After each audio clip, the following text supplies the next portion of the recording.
कृष्ण हरे हरे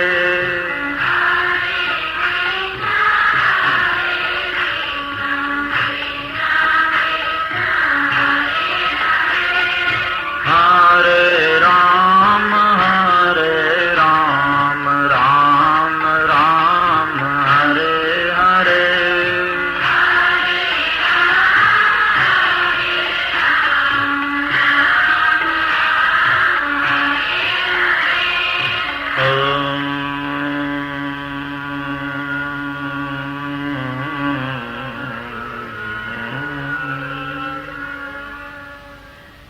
कृष्णं नारायणं वन्दे कृष्णं वन्दे व्रजप्रियं कृष्णं द्वैपायनं वन्दे कृष्णं वन्दे पृथासुतम्।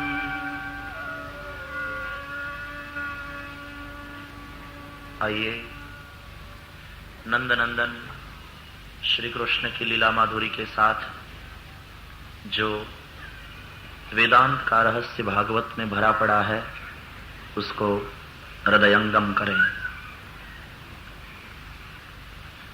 कृष्ण की हर लीला में कुछ न कुछ रहस्य है। मन बड़ा चंचल है, स्थिर रहता नहीं, परमात्मा में लगता नहीं। जीव निस्साधन हो चुका है, प्रयास सारे निष्फल गए हैं मन को एकाग्र करने के। कहता है प्रभु से, अब मैं तो हारा, अब मैंने तो शस्त्र नीचे रख दिए, अब मैंने तो शरणागति स्वीकार ली, अब तुम्हारे आश्रय में है, टोटली सरेंडर हुआ। अब तो कृष्ण तुम ही हमारे मन की चोरी करके ले जाओ, तब ही मन तुम में लगे। પરમાત્મા મન માગે છે, પૈસા પધરાવો સારી વાત છે, ધન આપો પણ મન ના આપો તો ઈશ્વર રાજી ન થાય। જેને જે જોઈએ તેને તે આપીએ તો તે રાજી થાય। પ્રભુને પૂછો તમને શું જોઈએ, તમને શેની જરૂર છે। લગ્નના રિસેપ્શનમાં પ્રેઝન્ટમાં બધા દૂધના કુકર જ ભેગા થાય તો જુદી જુદી વસ્તુ લઈને બધા આપે તો કંઈ કામ લાગે। ઈશ્વરને પૂછો તમારી પાસે શું નથી, તમારી પાસે જે ન હોય તે અમે તમને આપીએ, તમને કામ લાગે। ભગવાન એમ કહે કે હું લક્ષ્મીનો સ્વામી છું, મારા ડાબા ભાગમાં લક્ષ્મીજી બિરાજે છે, મારી પાસે બધુંય છે, પણ હે ભક્ત મારી પાસે એક વસ્તુ નથી। શું? બોલે મન નથી। મન મારી પાસે નથી, તારે આપવાની ઈચ્છા હોય તો મને મન આપ। ભગવાનને ભક્ત પૂછે મન કેમ નથી તમારી પાસે? અમારી પાસે છે ને તમારી પાસે નહીં? કે હતું તો ખરું પણ ચોરાઈ ગયું છે, તે ધ્યાન ન રાખવું જોઈએ મહારાજ। અમે કેમ પૈસા અને ઘરેણા ને બધું તિજોરીમાં મૂકીએ અને તાળું લગાવીએ, ચાવીને ઓશિકાની નીચે રાખીને સૂઈએ અને રાતના ભર નીંદરમાંથી 3-3 વાર જાગી જઈ ઓશિકા ઉચ્ચાર કરીને જોઈએ પડી છે ને? તમે કાળજી લો નહીં, તે ચોરાઈ જ જાય ને। કૃષ્ણ કહે ચોરાઈ ગયું છે અને ચોર પકડાઈ પણ ગયો છે, પણ મુશ્કેલી એ છે કે પાછું માગી શકાય એમ નથી। કોણ મનને ચોરી ગયું તમારા હે કૃષ્ણ? તો કૃષ્ણ જવાબ આપશે મારા મનને राधा चोरी लिया, राधे ने मेरे मन को चुरा लिया है, इसलिए ऐ भक्त मेरे पास मन नहीं है, अगर तू देना ही चाहता है तो तेरा मन मुझे दे दे, मुझे मन की आवश्यकता है। पर मन बड़ा चंचल है। भक्त कहता है प्रभु अब मैंने तो बहुत प्रयास किए लेकिन मन तुझ में न लगा पाया, अब तो एक ही उपाय बचा है, तुम ही मेरे मन को चोरी करके ले जाओ। અને તમારા માટે એ શેરું છે, આમે તમને ચોરી કરવાની આદત છે, ये कला तुमने हस्तगत है, तो सबकी चोरी करते हो प्रभु, तो अब हमारे मन की भी चोरी कर लो। मन रूपी माखण ની ચોરી કરે છે કૃષ્ણ। અને તેથી જ ગોકુળમાં જેને ઘરે ચોરી નહોતી થતી એ ગોપી પોતાની જાતને કંભાગી માનતી હતી કે હજી સુધી મારે ઘેર ચોરી ન થઈ। શું મારું માખણ કનૈયાને ભાવતું નહીં હોય? હજી સુધી મારા મનની ચોરી પરમાત્માએ ન કરી। પરમાત્મા ક્યારે મારા ઉપર દયા કરશે કે મારું મન ચોરી જાય? હજી મારું મન સંસારમાં લાગેલું રહે છે। હે કૃષ્ણ હવે તો કૃપા કરો અને મારા મનની ચોરી કરો। चित चोर है, माखन चोर है, मन मोहन है। रूप माधुरी है, लीला माधुरी है, स्वभाव माधुरी है। ये सब माधुरी को देखोगे, इसे पहचानोगे, इसका अनुभव करोगे, मन आकृष्ट होगा कृष्ण में। अधरम मधुरम वदनम मधुरम, सब ही तो मधुर है। महाप्रभु जी कहते हैं मधुराधिपते रखिलम मधुरम, सब कुछ मधुर है। उस लीला माधुरी का दर्शन करें। एक बार कृष्ण ने माटी खाधी, दाऊद जी जोई गया, ऐ लाला मिट्टी खा रहे हो, छोड़ो, वरना जाकर मां से कहते हैं, कहा कृष्ण ने हम तो नहीं छोड़ेंगे, हम तो खाएंगे। अच्छा, तब अभी जाकर मां से कहता हूं। दाऊद जी अपने मित्रों के साथ आए, मां, अरे ओ मां, सुनती हो, लाला ने मिट्टी खाई। यशोदा जी बाहर आई, क्या है दाऊ? बोले मां, काना मिट्टी खा रहा है, मेरे मना करने पर भी बंद नहीं किया उसने। अच्छा, जाओ बुला लाओ उसे। तो दाऊद जी आए, कृष्ण से कहा, चलो तुम्हें मां बुलाती है, हाथ में लकड़ी लेकर खड़ी है, अब तुम्हारी पिटाई होगी। तो उठकर खड़े हुए, हाथ साफ करया, मोढू साफ कर्यू, सीट गए प्रभु और कहा दाऊ से, दाऊ दादा तुझे चुगली करने की बड़ी खराब आदत है, चुगली नहीं करनी चाहिए। अब दाऊ जी ने कहा, मुझे उपदेश बाद में करना, पहले चलो मां बुला रही है।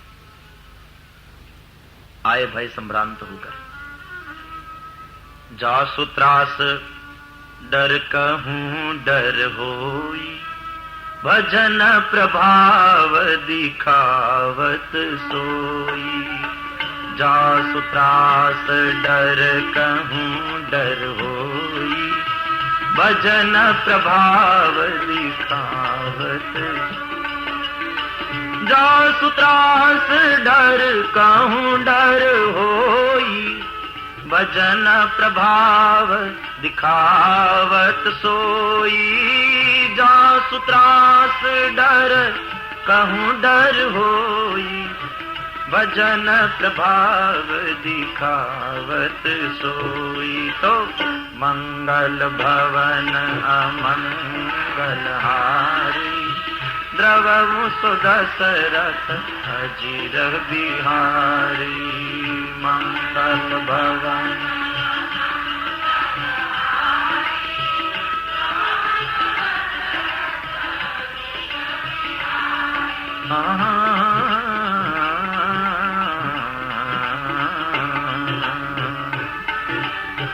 જેના ત્રાસને કારણે ડરને પણ ડર લાગે, પરમાત્મા જે ભય સંભ્રાંત બનીને આવે છે, ભજન પ્રભાવ છે આ યશોદાના। भय संभ्रांत बनकर आए, मां के दाएं हाथ में लकड़ी है, बाएं हाथ से मां ने कन्हैया का दायां हाथ पकड़ लिया। क्यों दायां हाथ पकड़ा? क्योंकि इसी हाथ से तो उठाकर मिट्टी मुंह में रखी होगी। जिसने अपराध किया है उसको पकड़ना चाहिए, दोषी है ये हाथ।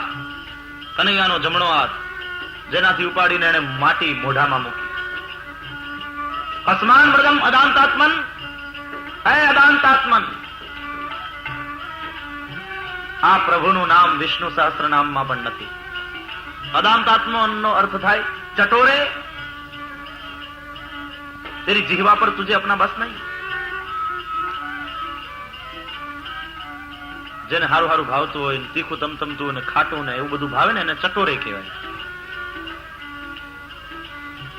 जीभ पर वश नहीं, तारो काबू नहीं, कुछ भी खाए। मिट्टी खा रहा, माटी में ज रमવું, माटी ज खावी, नवड़ावी धोवड़ावी, सारा धोयेला वस्त्रों पहेरावी, श्रृंगार करावीने मोकल्यो नहीं अने माटी में आळोटीने आव्यो नहीं, कपड़ा बगाड्या नहीं। माटी में आळोटे, कपड़ा बगाड़े, माटी खाए, माटी में रमे। मने एम लागे छे पूर्व जन्म में तू भूंड होवो जोईए। आपणे न कहेवाय, यशोदाजी कहे ये मां छे ने, हम कहेंगे तो अविवेक होगा। यशोदा का प्रेम ऐसा है।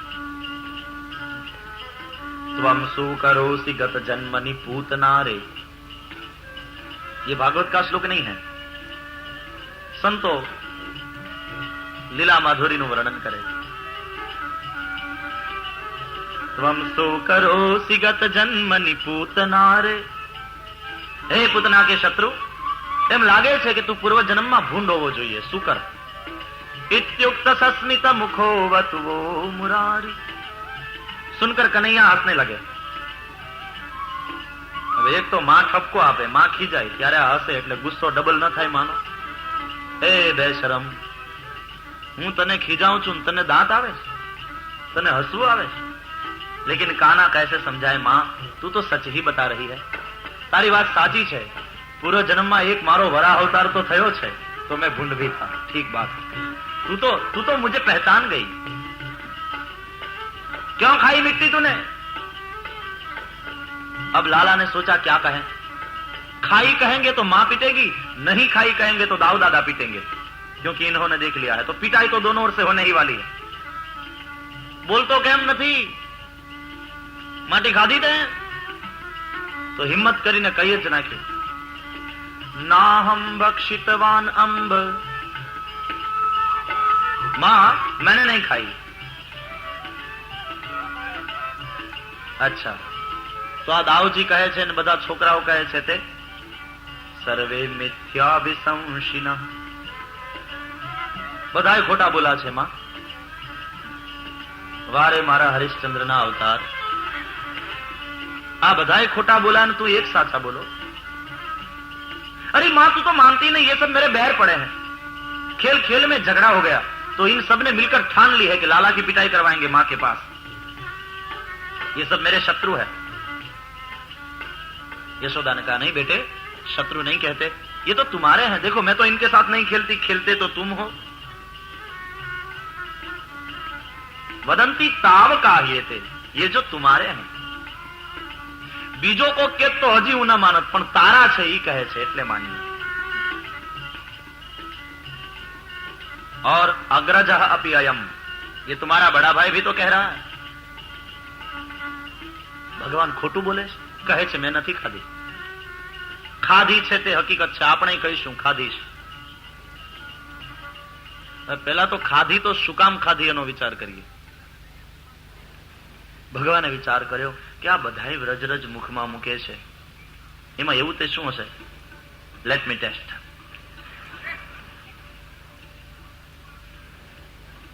આપણે એટલા માટે વ્રજરજ મુખમાં મૂકીએ કે આ પ્રભુની ચરણરજ છે, પણ પરમાત્મા એટલા માટે મુખમાં મૂકે કે આ મારા ભક્તોની રજ છે. જો આ ભાવ दृष्टि છે. ज्ञानी इस बात को नहीं मानेगा, ये प्रेमियों की बात है, ये भाव दृष्टि है. કારણ કે ये यथा माम प्रपद्यन्ते तांस तथैव भजाम्यहम्. કૃષ્ણનું વચન છે, જે મને જે રીતે ભજે તેને હું તે રીતે ભજું છું. और बात भी सही है. દ્વારકામાં કૃષ્ણ ગયા ને પછી દ્વારકાના અધિપતિ થયા તો રૂકમિણી ને બધી પટરાણીઓ બહુ સેવા કરે તો એ કૃષ્ણ એમ કે બધું રૂકમિણી જમવાનું બનાવે ને પછી પૂછે પ્રભુને કે ભાઈઓ સારું થયું છે પણ રાધા તો લેના. સેવા કરે ને પ્રભુને પૂછે કે પ્રભુ કેવું લાગ્યું? બહુ સરસ, પણ રાધા ને ગોપીઓની તો લેના. એટલે પત્નીઓના મોઢા પડી જાય, કોને ખબર આ રાધાએ તો શું કામણ કર્યા છે. પરિણ્યા પછી એને ભૂલતા નથી ને અમારી સેવા એને મગજમાં આવતી નથી. હજી એના મનમાંથી ગોકુળ ખસતું નથી. અને એમાં એક વાર નારદજી પધાર્યા અને બધી રાણીઓ આમ ગુમસુમ બેઠી હતી. નારદજીએ પૂછ્યું, માતાઓ કેમ આમ મોઢા પડી ગયા છે બધાના? કે દેવર્ષિ શું કરીએ, આટલી આટલી સેવા કરીએ પ્રભુની, છતાં અમારી સેવા એને મનમાં ના આવે. વારંવાર પેલી ગોકુળ વાળી રાધાને યાદ કર્યા કરે, અમને ખોટું ન લાગે? પોતાના પતિને મોકે કોઈ બીજી સ્ત્રીનું નામ કોઈ પત્ની થોડી સહન કરી શકે?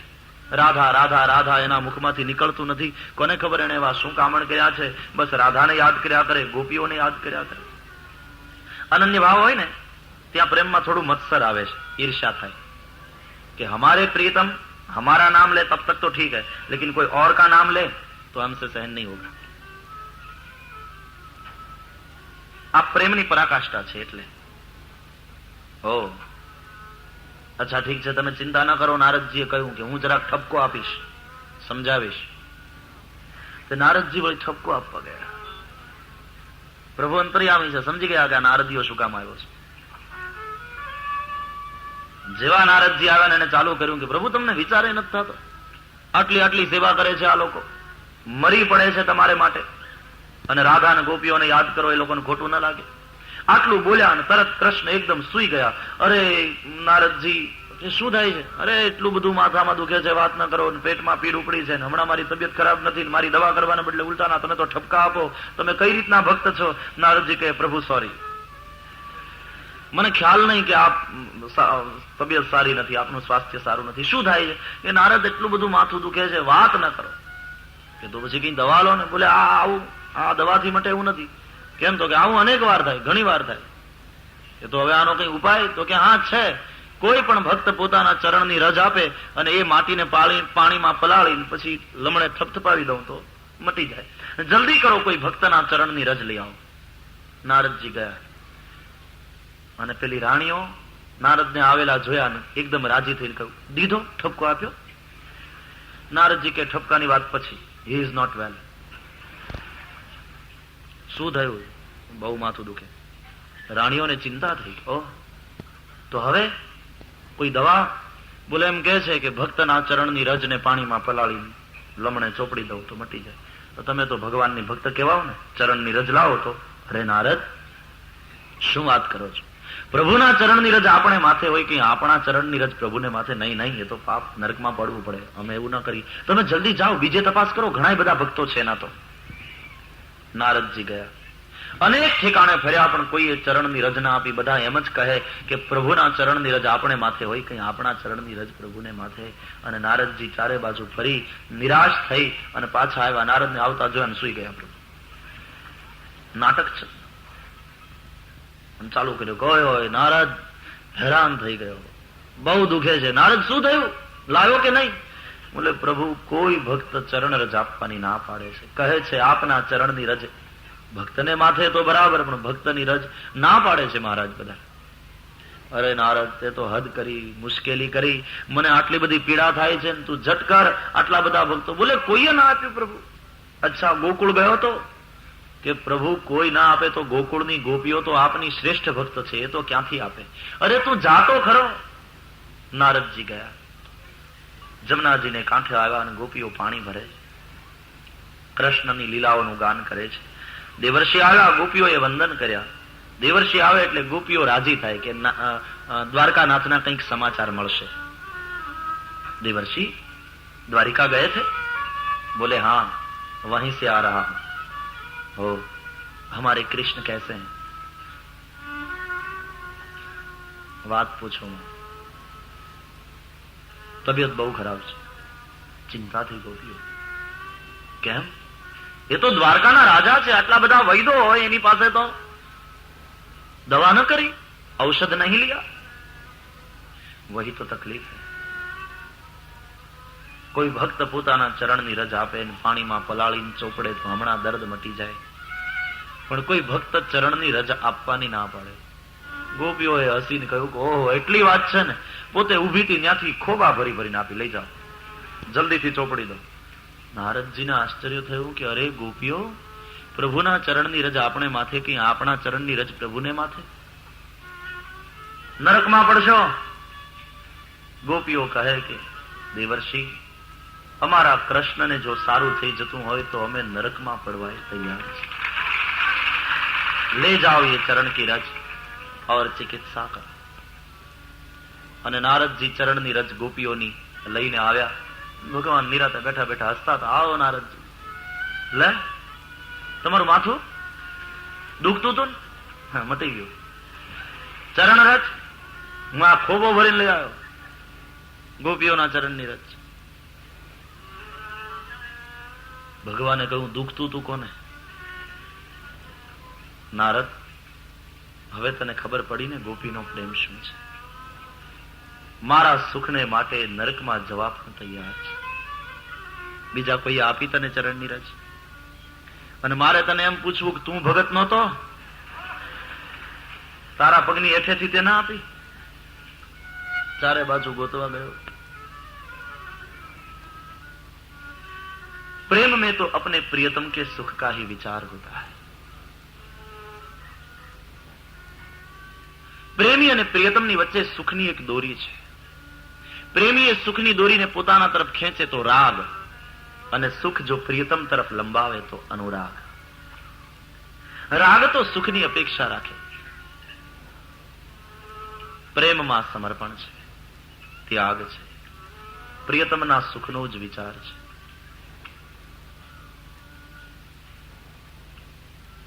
तो माटी खाधी है तो हकीकत है. क्यों? ये मेरे भक्तों की अंदर है. अथवा तो પૂતનાએ જે બાળકોને મારી નાખ્યા હતા એ બધા પૂતનાની અંદર આવ્યા, એ જીવો અવિદ્યા. તો પરમાત્માએ જયારે પૂતનાના પ્રાણને લઈ લીધા ત્યારે એ બધા અંદર આવ્યા, ભગવાનની અંદર જીવો. ભગવાને કહ્યું કે બીજા બધા તો વ્રજરજ લે, પણ આ મારી અંદર આવેલા જીવોને વ્રજરજનો લાભ ક્યાંથી મળે? એટલે થોડી ઉપાડીને મોઢામાં નાખી દીધી કે સૌ અંદર જે રહ્યા જીવો એ સૌને વ્રજરજનો લાભ મળે, સૌ પુનિત બને. અથવા તો ભગવાન એમ કહે કે આટલો બધો અધર્મ વધ્યો છે ને અસુરો ફેલાયા છે, તો આ બધા દ્વિજો ક્યાં ગયા? બ્રાહ્મણો. એમની તો ફરજ છે કે ધર્મનું સંરક્ષણ કઈ રીતે થાય, ધર્મ સંસ્કૃતિનો પ્રસાર અને પ્રચાર કઈ રીતે થાય તે જોવું. અને ભગવાને જોયું તો એ બધા દ્વિજો તો એકદમ સત્વગુણી બની નાક પકડી પકડીને ગુફામાં બેઠા હતા. ભગવાને થયું આ તો ખાલી પોતાના કલ્યાણમાં જ લાગેલા છે. દ્વિજો એ તો સ્વનું નહીં, જગતનું કલ્યાણ પણ કરવાનું છે. એ નાક પકડીને બેઠા રહે તો નહીં ચાલે. એને તો બહાર જવાનું છે, લોકો સુધી પહોંચવાનું છે, લોકોની અંદર ધર્મ અને સંસ્કૃતિના સંસ્કારનું જતન થાય એવા પ્રયાસો કરવાના છે. અને એને માટે એની અંદર થોડો રજનો આવિર્ભાવ જરૂરી છે. કારણ કે રજોગુણ વિના કોઈ પ્રવૃત્તિ તરફ અગ્રેસર થાય નહીં. રજ હોય તો જ કર્મ તરફ. આપણે જોઈ ગયા હતા, વિસ્તારથી આ ચર્ચા કરી હતી. રજોગુણ વિના પ્રવૃત્તિ થતી નથી. તો ભગવાનને થયું મેરે મુંહ में भी तो 32 દ્વિજ है. દ્વિજ સંસ્કૃત શબ્દ છે, બ્રાહ્મણ ને દ્વિજ કહેવાય અને દાંત ને દ્વિજ કહેવાય છે. 2 વાર જન્મે એને દ્વિજ કહેવાય. તો દાંત પણ 2 વાર જન્મે છે. એક બાળક નાનું હોય ત્યારે એને દાંત આવે, પછી 7-8 વર્ષનું થાય એટલે એ દાંત પડી જાય અને વળી બીજા દાંત આવે એટલે એને દ્વિજ કહેવાય. તો ભગવાને વિચાર કર્યો કે મારા મોઢામાં પણ 32 દ્વિજ છે અને એમાં રજનો આવિર્ભાવ કરવાનો છે. તો થોડી રજ લઈને ભગવાને પોતાના મુખમાં મૂકી કે આ દ્વિજોમાં થોડો રજનો આવિર્ભાવ થાય તો પછી ધર્મ સંસ્કૃતિના પ્રસાર પ્રચાર માટે અને એના રક્ષણ માટે પ્રવૃત્તિશીલ બને, એક ક્રિયાશીલ બને. કઈ અર્થ દિએ ગયે હૈ. સંતોએ એટલા બધા અર્થો આપ્યા છે. એટલે માટી ખાધી તે હકીકત છે.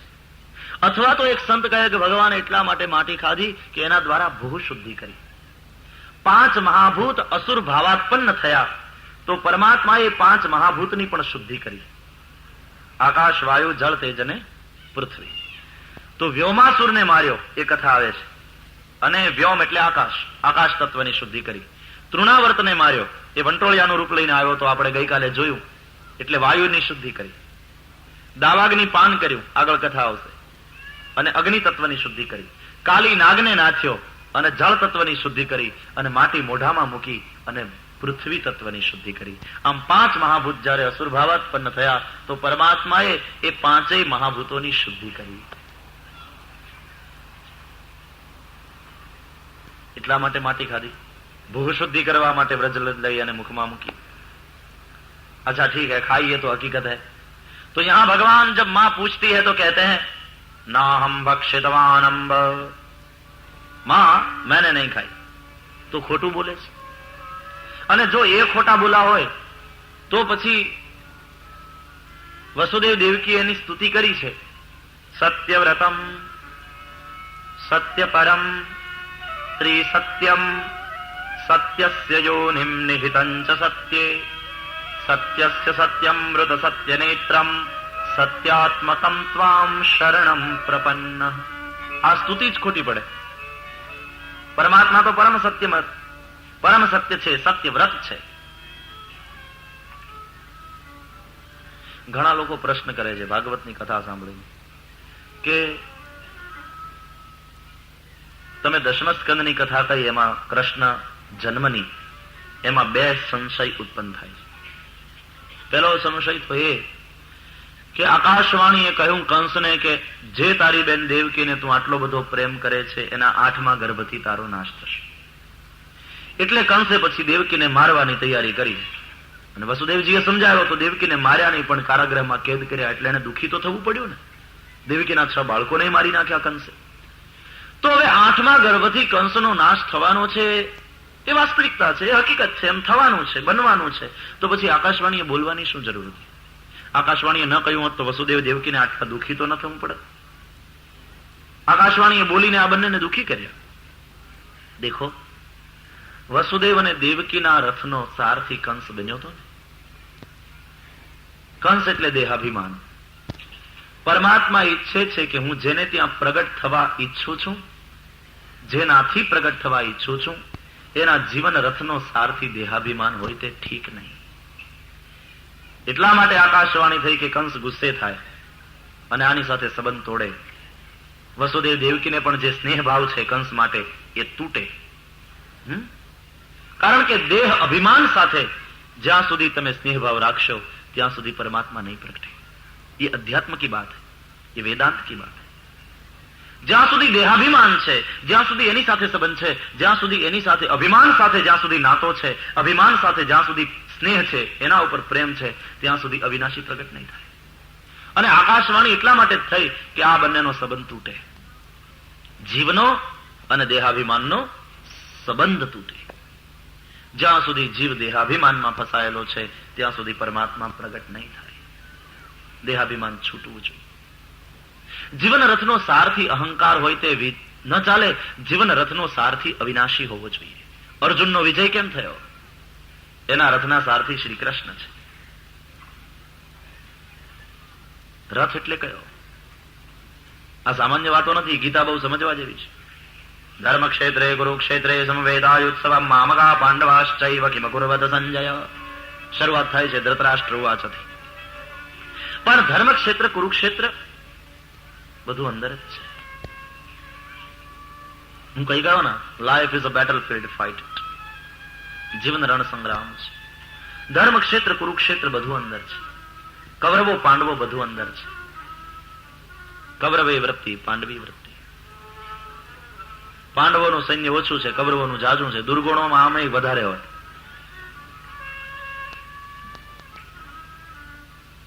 દુર્ગુણીઓ જગતમાં વધારે દેખાય, સદગુણી સંતો ઓછા. યુદ્ધ ચાલ્યા કરે છે. ભોગ વૃત્તિ અને ત્યાગ વૃત્તિનું, સ્વાર્થનું અને સમર્પણનું, પ્રેમનું અને વાસનાનું, દુર્ગુણો અને સદગુણોનું, કૌરવો અને પાંડવોનું, રામનું અને રાવણનું યુદ્ધ ચાલ્યા જ કરે છે. વિજય ક્યારે થશે? અર્જુન બનશો. અર્જુનના જેવા કૃષ્ણ પ્રિય થશો. અર્જુનના જેવા કૃષ્ણને આધીન થશો. અર્જુનના જેવો સંબંધ હશે કૃષ્ણ સાથે. અર્જુન એટલે જેનું હૃદય રૂજુ છે તેવો. તો હૃદય રૂજુ પણ છતાં એવો બાણાવળી સારા સારાને વીણી લે. વજ્રાદ અપી કઠોરાણી મૃદુની કુસુમાદ અપી. સંતોના હૈયા આવા હોય છે. વજ્રથી કઠોર સમય આવે જયારે દુર્વૃત્તિની સામે લડવાનું છે, જયારે શત્રુની સામે લડવાનું છે, ત્યારે વજ્રથી પણ કઠોર અને મૃદુની કુસુમાદ અપી, પુષ્પથી પણ કોમળ. બડી પ્યારી બાત, સમજને લાયક. પહેલા જ અધ્યાયનું નામ છે અર્જુન વિષાદ યોગ. અર્જુન વિષાદ કરે છે ત્યારે કૃષ્ણ શું કરે છે? શ્રીમદ ભગવદ ગીતા. ટાઇટલ સમજો, ભગવાનનું ગાયન. જીવ વિષાદ કરે છે ત્યારે પરમાત્મા પ્રસન્ન બનીને ગાયન ગાય છે. એ વિષમ પરિસ્થિતિમાં, જ્યાં યુદ્ધની તૈયારી ચાલે છે, ત્યાં ગાયન ગાય છે. એટલે એ સચ્ચિદાનંદ ઘન છે. કોઈ પણ પરિસ્થિતિમાં પરમાત્માના આનંદને આંચ નથી આવતી. જીવ વિષાદ કરે. આત્મા પરમાત્મામાં કેટલો ફેર. જીવ પ્રભુનો અંશ છે. મમૈવાંશો જીવલોકે જીવભૂત સનાતન મનઃષ્ઠાનિન્દ્રિયાણિ પ્રકૃતિસ્થાની કરશતિ. 15મો અધ્યાય. અહીંયા એવ શબ્દ મહત્વનો છે. મમ એવ અંશઃ, મારો જ અંશ. જીવ જગતનો અંશ નથી.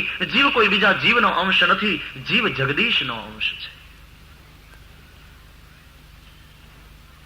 ઈશ્વર અંશ જીવ અવિનાશી, ચેતન અમલ સહજ સુખ રાશી. ઈશ્વર અંશ જીવ અવિનાશી, ચેતન અમલ સહજ સુખ રાશી. પરમાત્માનો અંશ છે ને, એટલે ભગવાનમાં જે ગુણ હોય એ જીવમાં હોવા જોઈએ. સોનાની લગડીમાંથી 1 તોલો સોનું કાઢીને વીંટી બનાવી, તેથી શું? સોનામાં જે ગુણ છે એ જ વીંટીના સોનામાં હોય. લગડીનું સોનું ને વીંટીનું સોનું જુદું નથી, એ તો ઘાટ જુદા છે. શ્રુતિ સ્મૃતિ સાખ દે, વેદ તો એમ વધે, વેદ તો એમ વધે, શ્રુતિ સ્મૃતિ સાખ દે, કનક કુંડળ વિશે ભેદ નો એ, ઘાટ ઘડિયા પછી નામ રૂપ જુજવા, અંતે તો હેમનું હેમ હોયે, અંતે તો હેમનું હેમ. અખિલ બ્રહ્માંડમાં એક તું શ્રી હરિ, જુજવે રૂપ અનંત ભાસે. અખિલ બ્રહ્માંડમાં એક તું શ્રી હરિ.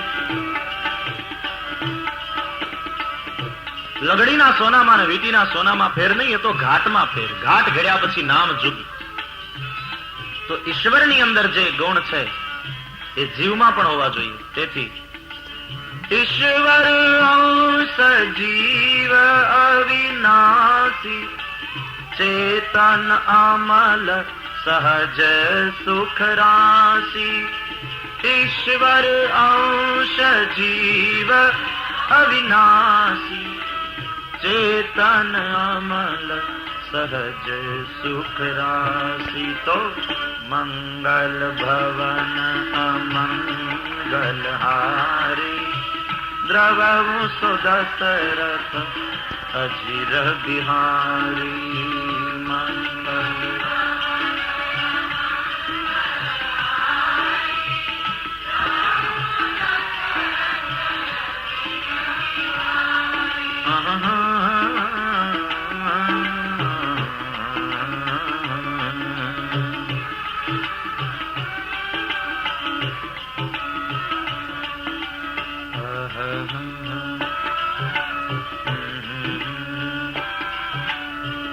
ईश्वर अंश जीव अविनाशी. ध्यान देना शब्दों पर, ये रामायण की चौपाई नहीं, ये मंत्र है वेद के. ओ चेतन अमल सहज सुख राशि.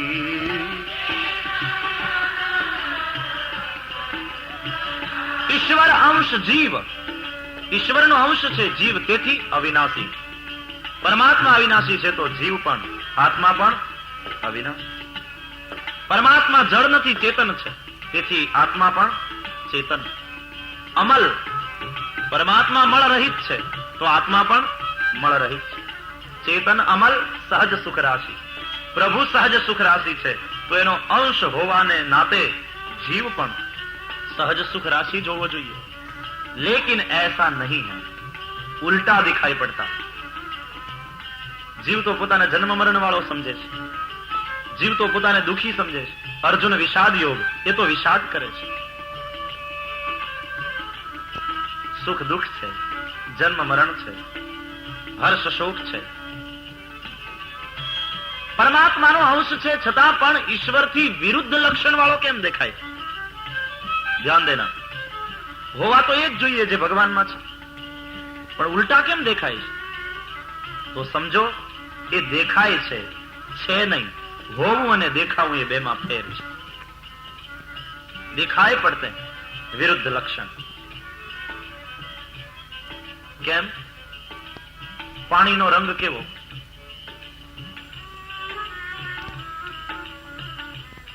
कुछ तो बताओ.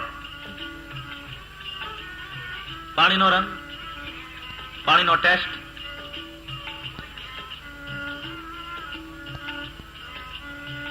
પાણીની સ્મેલ, સ્મેલલેસ, કલરલેસ. જળ સમજવા જેવી વાત છે.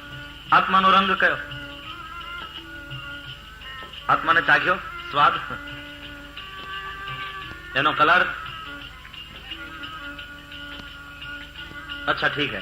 હવે એ પાણીને એક કાચના વાસણમાં લો, પાણીનો મૂળ રંગ દેખાશે જેવો છે. પાણીનો રંગ પાણી જેવો. ઈશ્વર કેવા? ઈશ્વર જેવા. બીજી કોઈ ઉપમા જ નથી.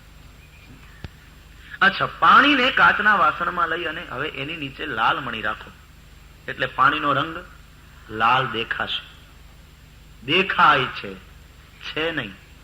સાબિત કરવા માટે એની અંદર હાથ નાખો અને હાથ બહાર કાઢી લો, હાથ લાલ થાય છે?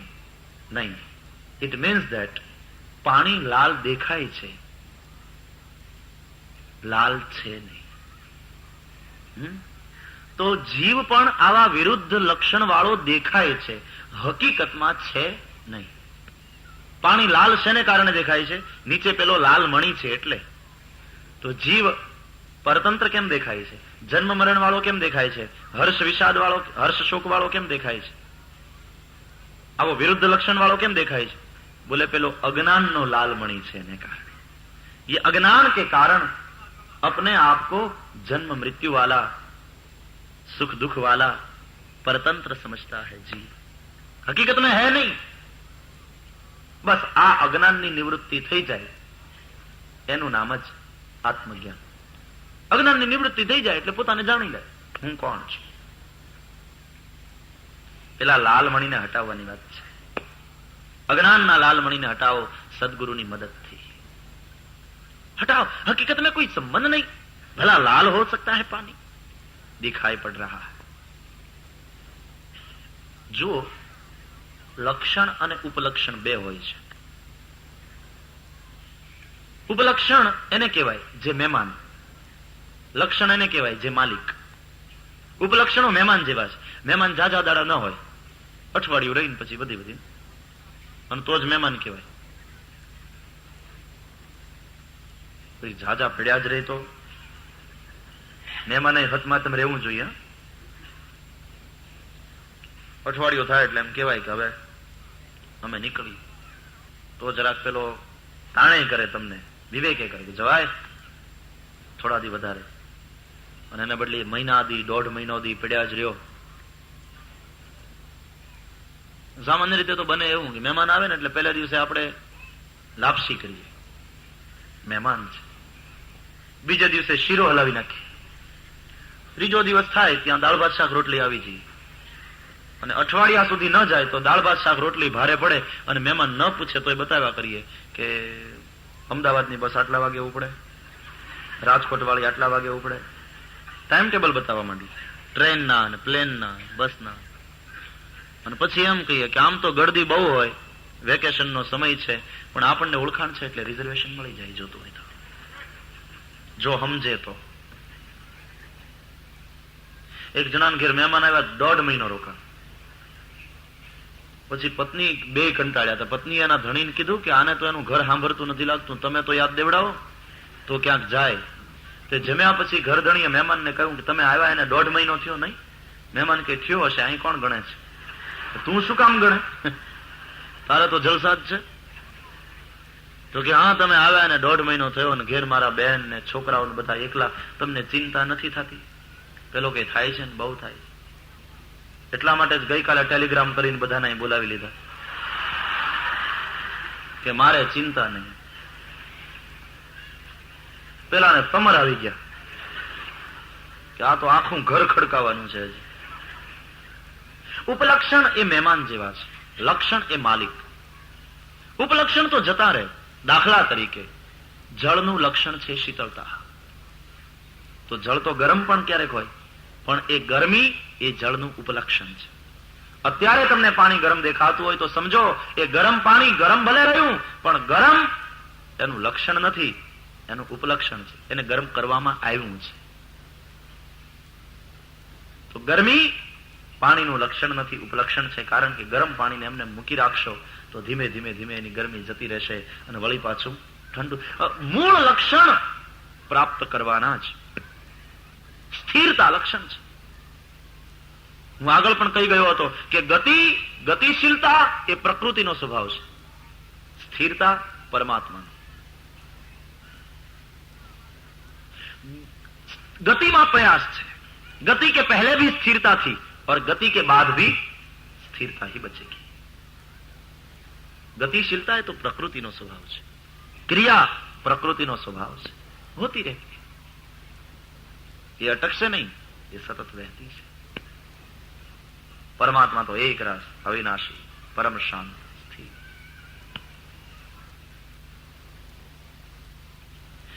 જળ પાછું ઠંડુ થઈ જવાનું, ગરમી છૂટી જવાની.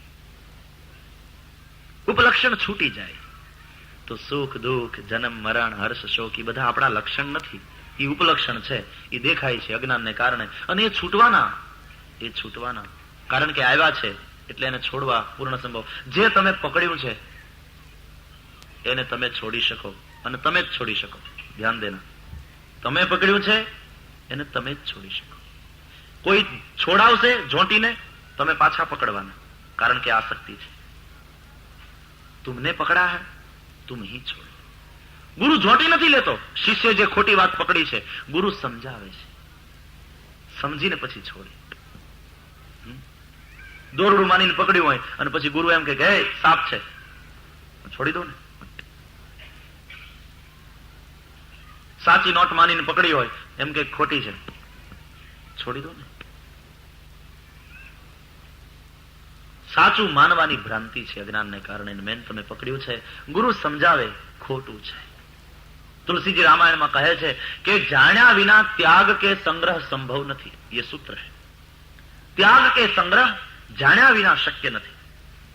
તમે ત્યાગ કરો તો એ જાણીને કરશો, સંગ્રહ કરો જાણીને કરશો. દાખલા તરીકે તમે બધા લેટર્સ લઈને બેઠા છો અને એમાં પેલા તમારે જાણવું પડે કે આ લેટર કામનો છે, ફાઇલ કરો. આ લેટર નકામનો છે, નાખો કચરા પેટીમાં.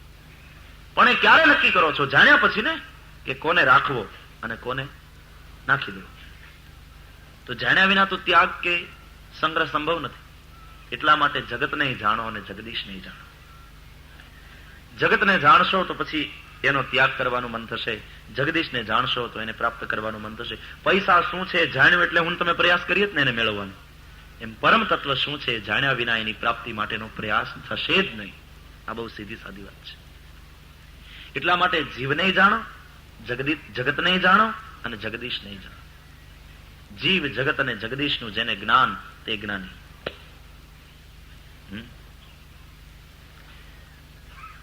અને જીવને એના કર્માનુસાર બંધન અને મોક્ષ આપે એ પરમાત્મા.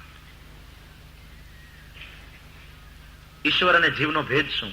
પ્રશ્ન છે લક્ષ્મણજીનો અરણ્યકાંડમાં રામને, અને રામજી આ પ્રશ્નનો આવો ઉત્તર આપ્યો છે કે પોતાને, જગતને અને જગદીશને ન જાણે એનું નામ જીવ, અને એના કર્માનુસાર એને બંધન અને મુક્તિ આપે એનું નામ શિવ, ઈશ્વર. અચ્છા, ગૌર કરો. ઉપલક્ષણ છે એને લક્ષણ ન માનશો. પાણી લાલ દેખાય છે એને લાલ ન માનશો, એ દેખાય છે. લાલ મણી હટાવવાનો છે, અજ્ઞાનની નિવૃત્તિ કરવાની છે. એટલા માટે તો સદગુરુને શરણે જવાનું છે. બિન ગુરુ હોય કે જ્ઞાન, અને ગુરુએ આપેલું જ્ઞાન તો ટકશે. જ્ઞાન કી હોય વિરાગ બિનું, વિરાગ હોય. રામ में रति हुई तो संसार से बीरती हुई. ये भी एक मार्ग है. ઘણાને સંસારમાં દુઃખ અને દુઃખ મળે એટલે વૈરાગ્ય થાય. દોનો માર્ગ હે, એક નેગેટિવ અને બીજો પોઝિટિવ. ઘણી વાર શું થાય છે કે આપણને સંસારમાં દુઃખ અને દુઃખ જ મળે. માણસ સંબંધીઓથી છેતરાયો હોય, ઘરનાથી કંટાળ્યો હોય, જગતમાં ચારે બાજુ એને નિષ્ફળતા અને દુઃખ જ મળ્યા હોય, અને એ બધી વેદનાથી એને વિરાગ થાય છે. અને વિરાગ વીરતી થાય છે એટલે પછી એને પ્રભુમાં રતિ થાય છે. और कभी कभी यूं होता है कि प्रभु में रति होती है तो संसार से और विषयों से अपने आप बीरती होती है. એકને ભગવાનમાં રતિ થઈ એટલે સંસાર અને વિષયોથી વીરતી થઈ, અને બીજાને સંસાર ને વિષયો તરફ વીરતી થઈ એટલે પ્રભુમાં રતિ થઈ. કોઈ બાત નહીં, દોનો ઇન્ટરકનેક્ટેડ. જ્ઞાન, ભક્તિ અને વૈરાગ્ય ત્રણેયને જુદા ન પાડો. સંસારથી બળેલો જળેલો પણ ઈશ્વર તરફ વળે, સારું છે. તુલસીદાસ પત્નીમાં આસક્ત હતા અને પત્નીએ એક વાક્ય કહ્યું અને સંસાર તરફ વીરતી થઈ, રામમાં રતિ થઈ.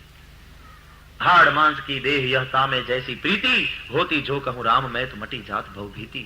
પત્ની એક વાક્ય કહ્યું અને જાગી ગયો. અહીંથી વીરતી થઈ ગઈ ને ત્યાં રતિ થઈ ગઈ. અખાની વાણી તો આપણે સાંભળીએ ને. અખાના તો તમે અખાના જીવન ચરિત્ર વિશે વાંચ્યું હશે તો અખો દાઝેલો હતો. તમને ઘણી વાર એમ થશે કે અખાની વાણીમાં આવી કડવાશ કેમ છે? તમે જો, અખો કડવો લાગે છે કારણ કે એને પ્રહારો જ કર્યા છે સમાજના દંભ ઉપર. કડવો લાગે છે. શું કામ? દાઝેલો છે. સગી બેને એના ઉપર અવિશ્વાસ કર્યો. અખો સોની હતો અને સગી બેને અવિશ્વાસ કર્યો અખા ઉપર, અને પછી અખાને વિરાગ થયો છે. પછી સંસાર માટે વિરાગ તો પ્રભુમાં अनुराग. देखो भाई, आत्मा और परमात्मा का नाता सच्चा है और संसार और शरीर का संबंध है. आत्मा को और संसार को संबंध नहीं है. શરીર અને સંસારને સંબંધ છે, આત્મા પરમાત્માને સંબંધ છે. સંસાર જળ, શરીર જળ. તમને ઘણીવાર એમ થશે કે અખાની વાણીમાં આવી કડવાશ કેમ છે? તમે જો, અખો કડવો લાગે છે કારણ કે એને પ્રહારો જ કર્યા છે સમાજના દંભ ઉપર. કડવો લાગે છે. શું કામ? દાઝેલો છે. સગી બેને એના ઉપર અવિશ્વાસ કર્યો. અખો સોની હતો અને સગી બેને અવિશ્વાસ કર્યો અખા ઉપર, અને પછી અખાને વિરાગ થયો છે. પછી संसार माटे विराग तो प्रभु मां अनुराग. देखो भाई, आत्मा और परमात्मा का नाता सच्चा है और संसार और शरीर का संबंध है. आत्मा को और संसार को संबंध नहीं है. शरीर ने संसार ने संबंध है, आत्मा परमात्मा ने संबंध है. संसार जड़, शरीर जड़. जड़ ने चेतन साथे संबंध नहीं, जड़ जड़ नो संबंध है, चेतन चेतन नो संबंध है. आत्मा परमात्मा ने અને શરીર ને સંસાર ને એ સાચો સંબંધ છે. એને દીકરીએ લેતી દેતી છે, એક બાણે ખાય છે. એટલા માટે સંતો કહે કે શરીર ને સંસાર ને સંબંધ છે. એટલા માટે આ શરીર કોઈકનો પતિ છે, કોઈકનો ભાઈ છે, કોઈકનો બેટો છે, કોઈકનો બાપ છે, હા, કોઈકનો માલિક. શરીર, ધ્યાન દેના, એકનો એક શરીર, કોકનો મામો, કોકનો કાકો, કોકનો પતિ, કોકનો ભાઈ. શરીર અને સંસાર ને સંબંધ છે. આ બધા સાંસારિક સંબંધો છે. કાકા, મામા, પિતા, પુત્ર, ભાઈ, ભત્રીજા, બધા સંસારના સંબંધ છે. એ શરીરનો સંબંધ છે. શું કામ તમે એના મામા થયા? એની માના ભાઈ છો તે.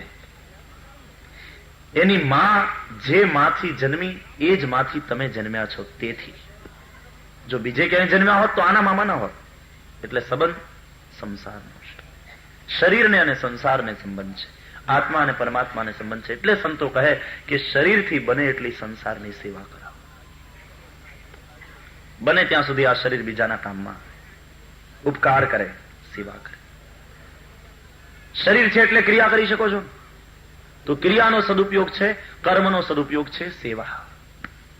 સ્વાર્થ રહિત બની સેવા કરો. એટલે તુલસીજી કહે કે પરહિત સરિસ ધર્મ નહીં ભાઈ, પર પીડા સબ નહીં અધમાઈ. અને પરહિત બસ જિનકે મન માહી, તિન કહું જગ દુર્લભ કછુ નાહી. આ રામજીનું વાક્ય છે પોતાનું.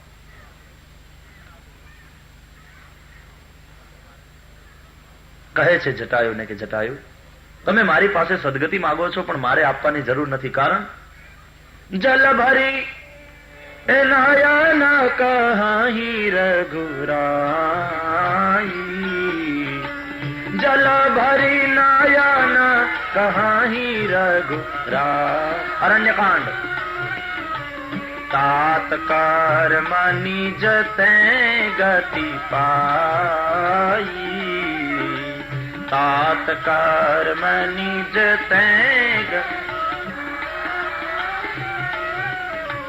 परहित बस जिनके मन माही, परहित बस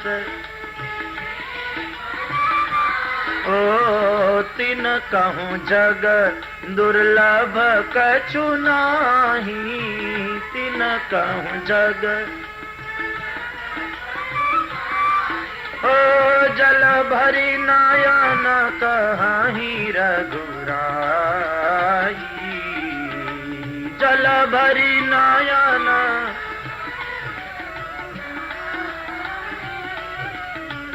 तात कर्म निज ते गति पाई, तात कर्म.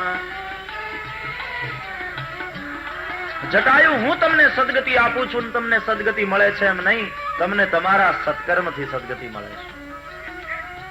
કારણ કે તમે બીજાને બચાવવા માટે તમારા પ્રાણનું દાન કર્યું છે.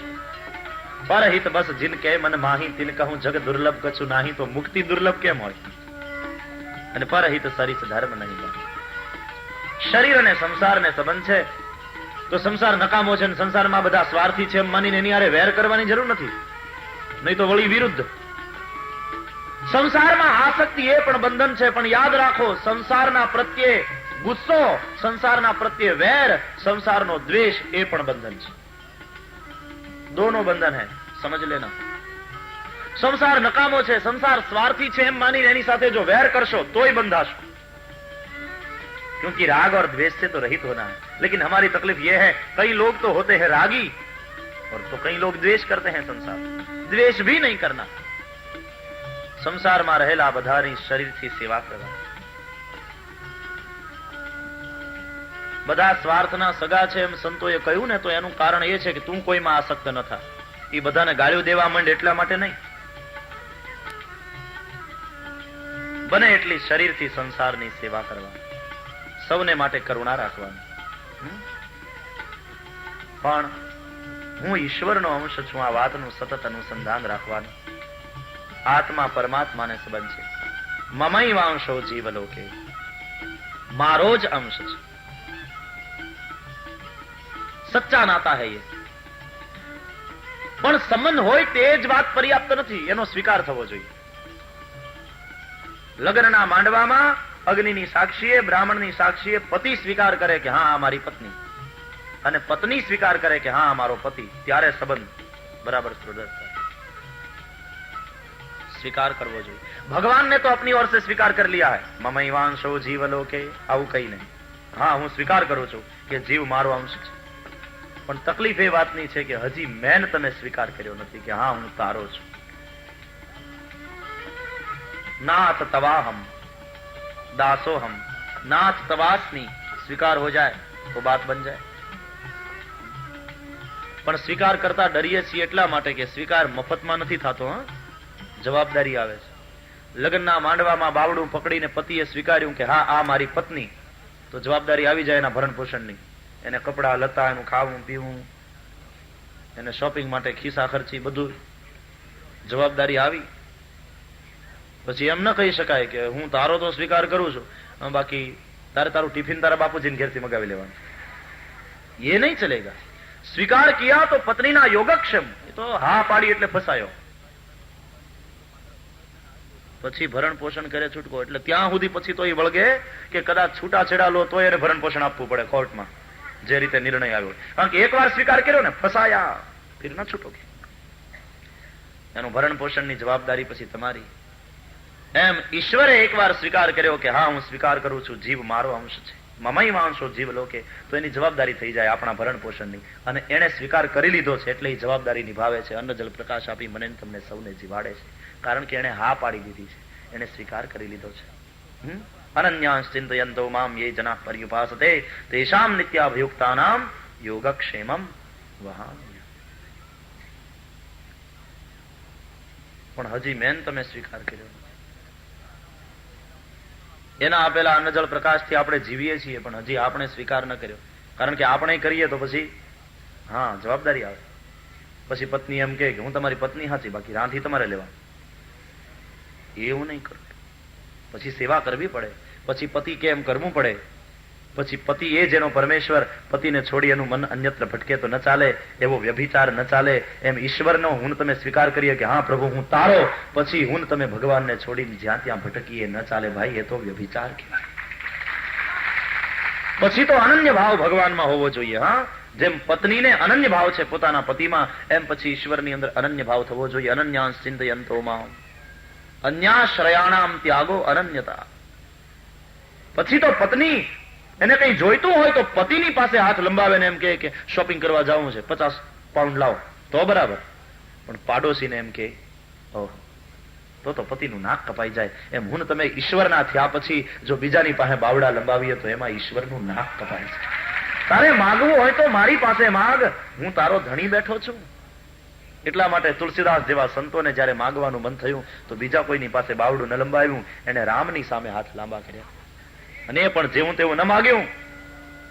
નાન્યા સ્પૃહા રઘુપતે હૃદયે સ્મદીયે, સત્યમ વદામિ ચ ભવાન અખિલાંતરાત્મા, ભક્તિમ પ્રયચ્છ રઘુપુંગવ નિર્ભરામને, કામાદિદોષરહિતં કુરુ માનસંચ. એટલે આપણે ત્યાં તમે જુઓ અનન્ય ભક્તિ પત્નીની એવી હોય છે કે પતિ માંદો પડે તો એટલી સેવા કરે પત્ની તૂટી જાય. પત્ની માંદી પડે ત્યારે સેવા કરે એવા પતિ ઓછા. એ બીજાની ગોતો શોધ ચાલુ કરે કે આ હવે ઘડી બે ઘડીનું મહેમાન છે, આપણે ચાલુ તો કરી દો શોધવાનું. આવું થાય છે. પત્ની જે રીતે પૂર્ણ સરેન્ડર હોય છે એમાં એવું છે ભાઈ કે પત્ની છે ને હૃદયથી જીવનારી છે સ્ત્રી, અને પુરુષ બુદ્ધિથી જીવનારો છે. બુદ્ધિનો સ્વભાવ છે સ્વાર્થ અને હૃદયનો સ્વભાવ છે સમર્પણ. સ્ત્રી હૃદયથી જીવે, પુરુષ બુદ્ધિથી જીવે. તમે જુઓ હાર્ટ એટેકના કિસ્સા છે ને પુરુષમાં વધારે બને. હાર્ટ એટેકથી ગુજરી જવાના પ્રસંગ આ રેશિયો તમે જુઓ સ્ત્રીઓમાં બને પણ બહુ ઓછો. તમે રેશિયો જુઓ તો પુરુષોના પ્રસંગ, પુરુષો હાર્ટ એટેકથી વધારે મરે છે સ્ત્રીઓ કરતા. એનું કારણ શું છે કે હાર્ટ મારા વાલા વાપરતા જ નથી, પછી બંધ જ પડી જાય ને કટાઈને. જયારે બહેનો હૃદયને વાપરે તો સારું રહે, ચાલુ કન્ડિશનમાં રહે. એટલે બહુ નથી હાર્ટ એટેકથી મૃત્યુ થતા બહેનો. અને આના થાય જ ને. બુદ્ધિ જેટલી વાપરી હૃદયથી કોઈ દી જીવો નહીં, પડ્યું કટાઈ ગયું તો બંધ થઈ ગયું, અટકી જાય. પછી તમે કથામાં જુઓ ક્યાંક કરુણ કથા આવે ને એટલે બેનો રૂમાલ તરત કાઢે સાથે જો, અને પુરુષો અદપ વાળીને જોતા હોય,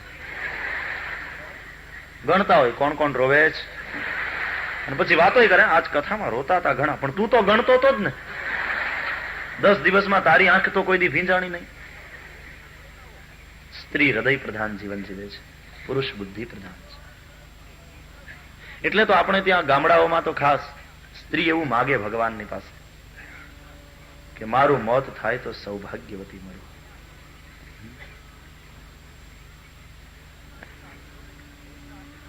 છેલ્લે સુધી મારા પતિની સેવા કરીને પછી જાઉં, સૌભાગ્યવતી મરું.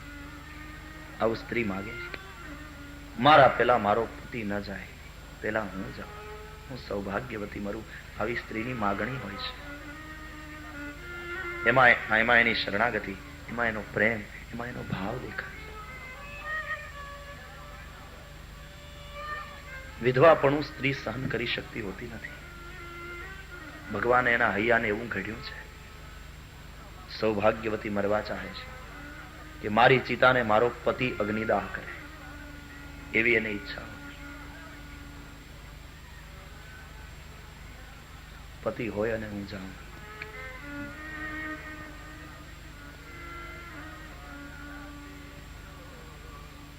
એમને સ્વીકાર નથી થતો ભાઈ. સ્વીકાર કર્યો ને તો જવાબદારી આવે છે. પછી હું તમે જ્યાં ત્યાં ભટકીએ ન ચાલે.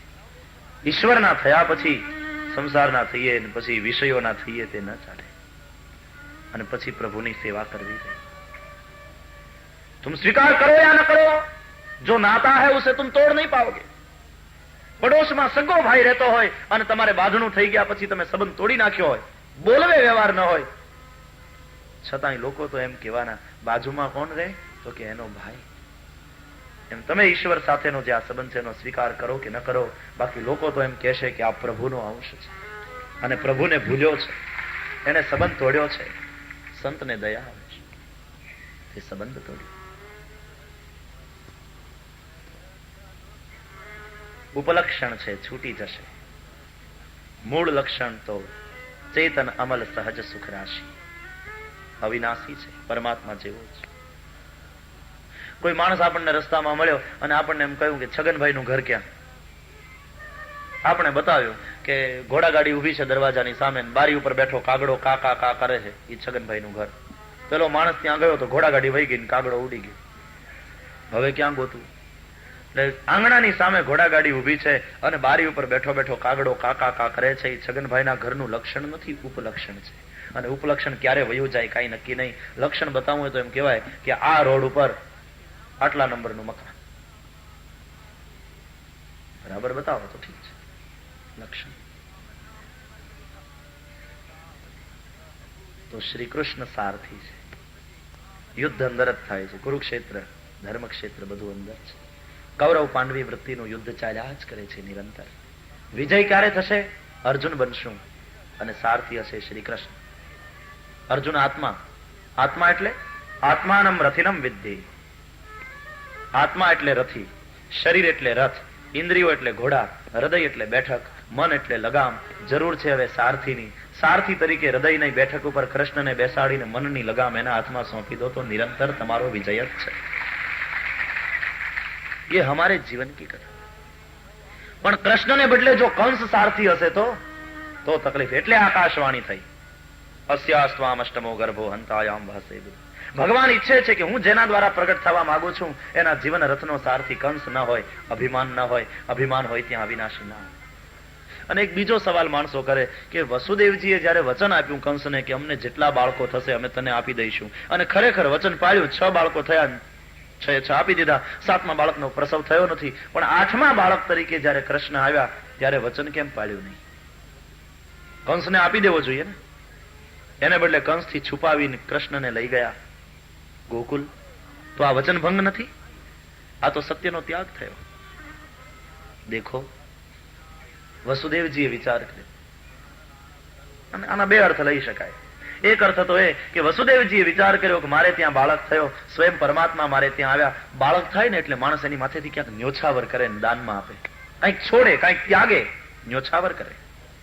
પણ વસુદેવજીએ કારાગૃહમાં વિચાર કર્યો કે આ બાળક, અને એમાંય પરમાત્મા બાળક બનીને આવ્યા તો ઉત્તમોત્તમ વસ્તુ, મૂલ્યવાનમાં મૂલ્યવાન વસ્તુ આની માથેથી ન્યોછાવર કરીને આપવી જોઈએ. પણ અત્યારે હું કારાગૃહમાં છું, મારી પાસે બીજું કઈ નથી. પણ હા, યાદ આવ્યું, એક વસ્તુ બહુ મૂલ્યવાન મારી પાસે બચી છે. શું? કંસને આપેલું વચન. તો એને જ આના ઉપરથી ન્યોછાવર કરીને છોડી દઉં છું આજે મારા બાળકની માથે. એ કૃષ્ણ પ્રેમ હે. અથવા તો બીજા અર્થમાં તમે એમ કહી શકો કે કૃષ્ણને, કંસને જે આપ્યું છે વચન એ શાબ્દિક સત્ય છે, જ્યારે શ્રી કૃષ્ણ કોણ છે? પરમ સત્ય છે, વાસ્તવિક સત્ય છે. તો વાસ્તવિક સત્યને બચાવવા માટે શાબ્દિક સત્યનો ત્યાગ કર્યો. और समझ लो, सत्य शब्द में आबद्ध नहीं होता. હકીકતમાં આ બાળક કંસને ન સોંપીને જ એને સત્યનો બચાવ કર્યો છે, સત્યનું સંરક્ષણ કર્યું છે. કંસને આપે ને એને મારી નાખે તો ફિર સત્ય નહીં બચેગા. Truth is after all truth. सत्य शब्द में आबद्ध नहीं होता.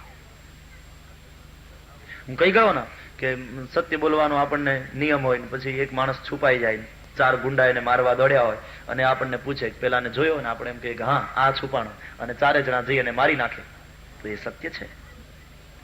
ત્યારે તમે સત્યને ન બચાવ્યું, તમે તમારા શબ્દને વળગી રહ્યા, તમે શબ્દોને બચાવ્યા. ત્યારે તો ખોટું કહી દેવું શબ્દમાં કે હા જોયો ને, આમ ગયો, ભાગો, અને પેલાને વિરુદ્ધ દિશામાં મોકલી અને એ માણસને બચાવી લેવો, એ જ સત્ય છે. ત્યાં તમે સત્યને બચાવો છો. બાકી જો કહી દીધું કે આ છુપાણો, તો તમે સત્યને નહીં, તમે શબ્દોને બચાવ્યા છે.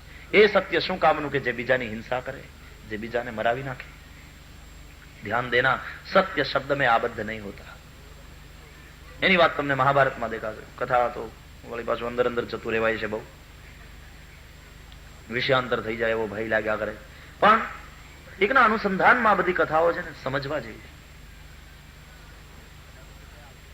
એટલા માટે તો ભીષ્મના સત્યને બચાવવા માટે કૃષ્ણે પોતાના સત્યનો ત્યાગ કર્યો. જો શસ્ત્ર લીધું હાથમાં, ભીષ્મની પ્રતિજ્ઞા કે કૃષ્ણના હાથમાં હથિયાર લેવડાવું, અને કૃષ્ણની પ્રતિજ્ઞા કે હું ન લઉં.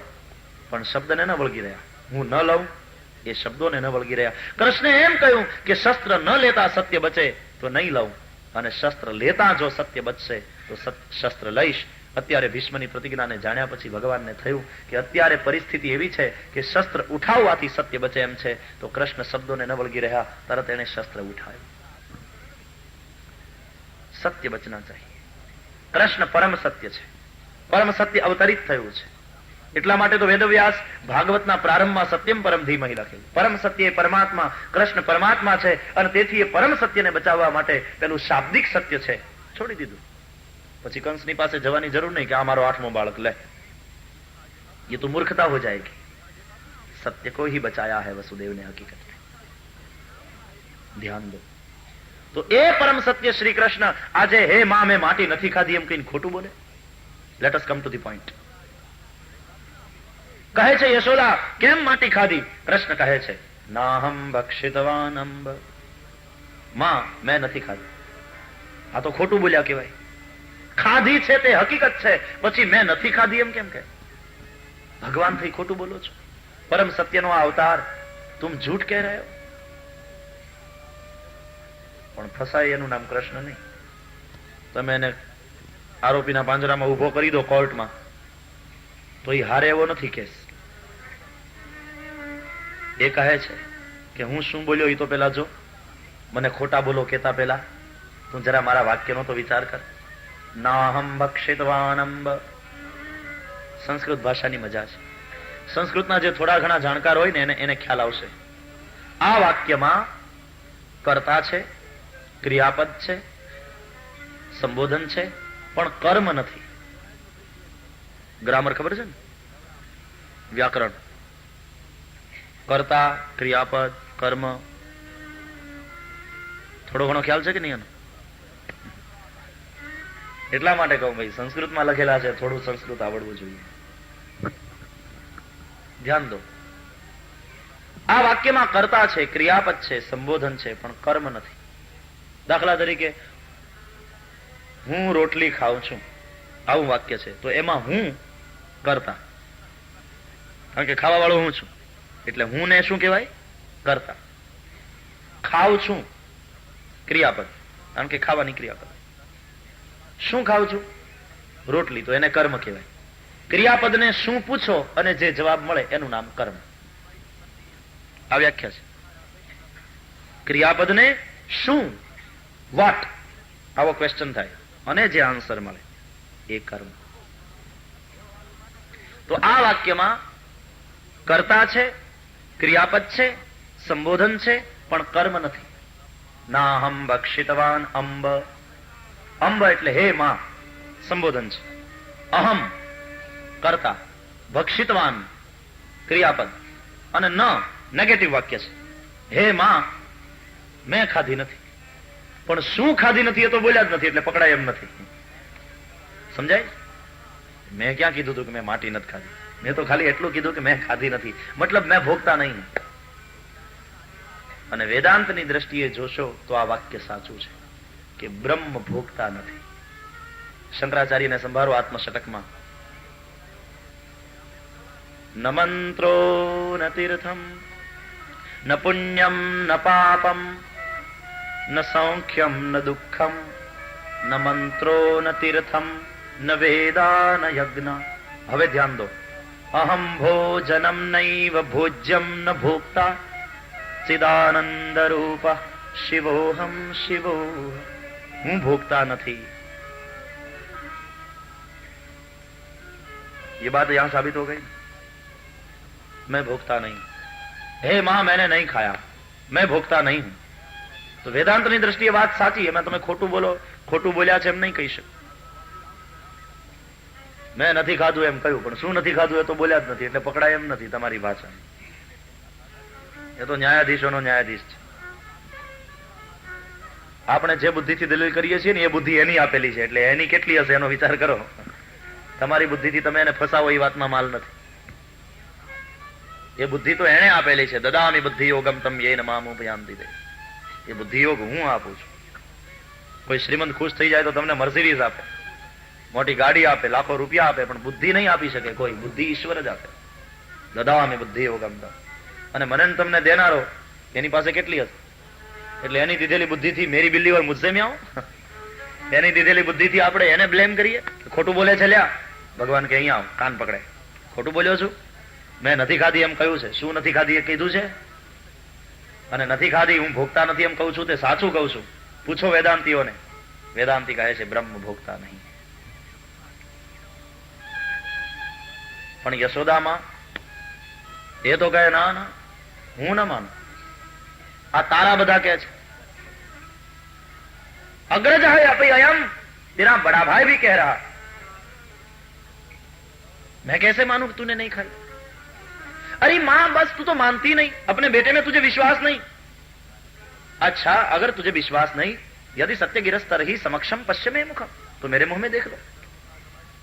बताओ. माना हाथમાં લાકડી છે, ડાબે હાથે કનૈયાનો જમણો હાથ પકડ્યો. बताओ, खोलो अपना मुंह.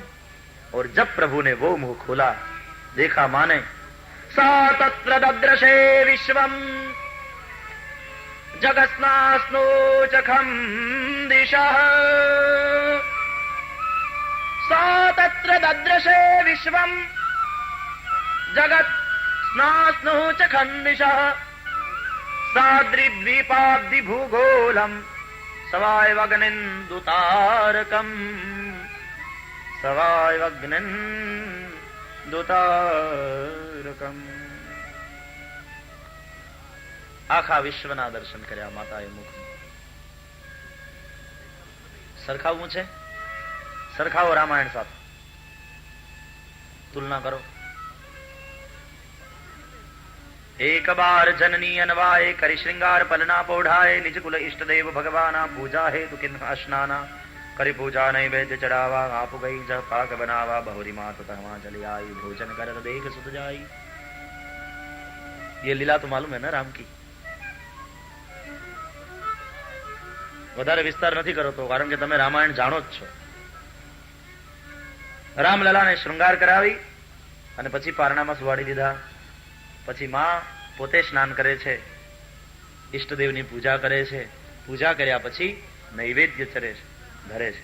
કંઈક અધૂરું રહ્યું, ખૂટતું હતું એટલે રસોડામાં ગયા અને લઈને આવ્યા. ભોજન કરત દેખ સુત જાય. ઓહો, મેં તો આને સુવાડ્યો તો પારણામાં, અહીંયા ક્યાંથી? રામજી ભોજન કરી રહ્યા છે, શ્રીરંગ ભગવાનને ધરેલા નૈવેદ્યમાંથી પોતાના નાના નાના હાથો વડે લઈ. તો પછી સુવાડ્યો એ કોણ? તો દેખા બાલ તહા પુની સૂતા. વળી પાછા ત્યાં આવ્યા તો રામજી ઘસઘસાટ ઊંઘતા હતા. हद हो गई. फिर खा कौन रहा? फिर से आई. वળી પાછા એ બાળકને ભોજન કરતો છે. ઇહા ઉઆ દુઈ બાલક દેખા મતિ ભ્રમ મોર કી આન બિસેખા. બે બાજુ બાળક, આ તો મારો મતિનો ભ્રમ છે કઈ બીજું. દેખા રામ જનની અકુલાની પ્રભુ હસી દિન મધુર મુસ્કાની. માતાને વ્યાકુળ થયેલા જોઈ ત્યારે રામલલા એકદમ હસી પડ્યા અને પછી દેખ રાવા માતહી નિજ અદ્ભુત રૂપ અખંડ. દેખ રાવા માતહી નિજ અદ્ભુત રૂપ અખંડ. રોમ રોમ પ્રતિ લાગે કોટી કોટી બ્રહ્માંડ. વિરાટ સ્વરૂપના દર્શન કરાવ્યા. ગીતામાં જાઓ, 11મો અધ્યાય. કૃષ્ણ करावे છે विराट दर्शन अर्जुन. रामायण हो, गीता हो, भागवत हो, वहां गीता में सामने है अर्जुन, रामायण में सामने है कौशल्या जी और यहां सामने है यशोदा जी.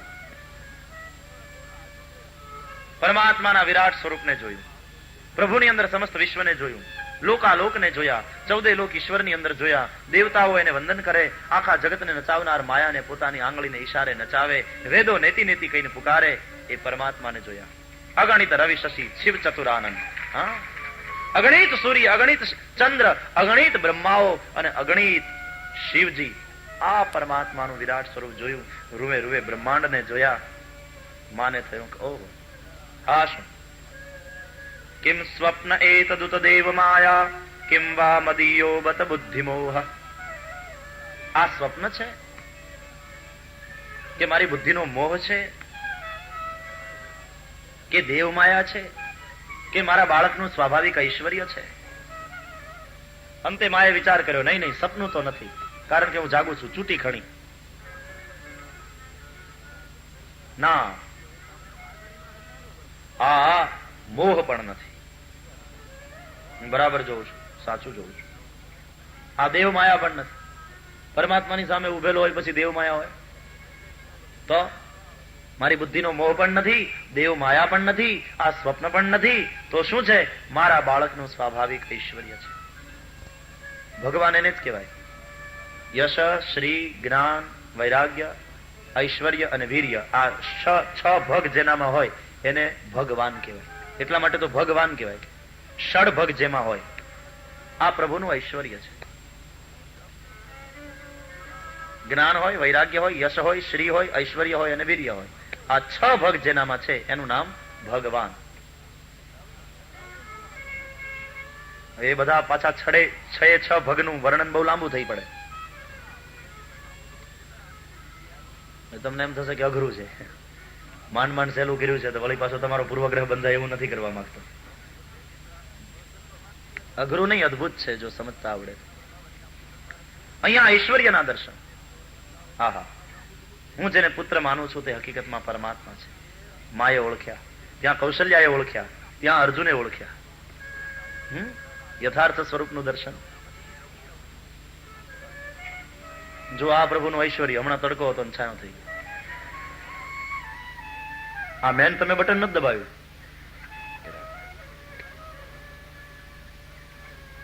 તડકો હોય ને વરસાદ આવવા માંગે.